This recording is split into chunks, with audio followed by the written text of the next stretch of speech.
La chute de la natalité française est continue depuis 2010, elle s'est accélérée à partir de 2015. Nos élus commencent enfin à s'en préoccuper et il y a donc en ce moment à l'Assemblée nationale une mission d'information qui est conduite sur les causes et les conséquences de la baisse de la natalité en France. Cette semaine, la chef de l'unité des études démographiques et sociales de l'INSEE a été auditionnée, ce qui me donne l'occasion de donner les principales informations en la matière. Alors, tout d'abord, on constate que le nombre de naissances annuelles était d'environ 800 000 jusqu'en 2010.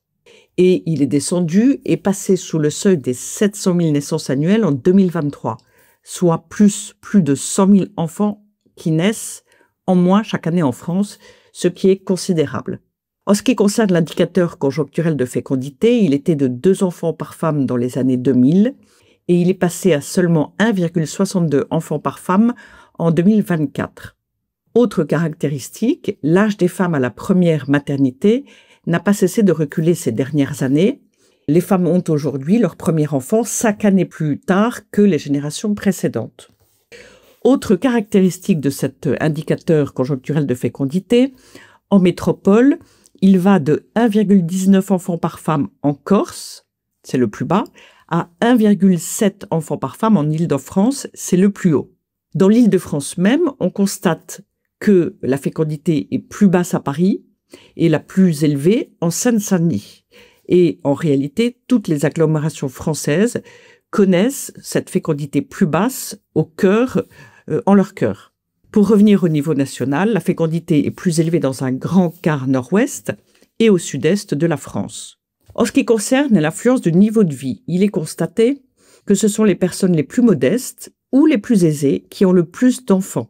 Les femmes vivant dans des ménages aux revenus intermédiaires n'ont pas d'enfants ou un enfant le plus souvent. On constate aussi que plus les femmes sont qualifiées ou ont un niveau de vie élevé, plus elles ont leurs enfants tardivement.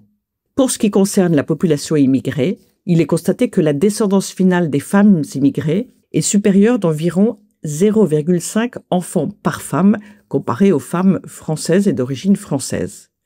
En revanche, aux générations suivantes, deuxième, troisième, etc., la descendance finale des femmes immigrées, qui ont un père, une mère ou leurs 2 parents immigrés, se rapproche de celle des femmes qui n'ont pas d'ascendance migratoire, avec néanmoins un écart qui reste entre les unes et les autres. Nous aurons l'occasion de revenir sur ces informations et sur les enseignements que l'on peut en tirer.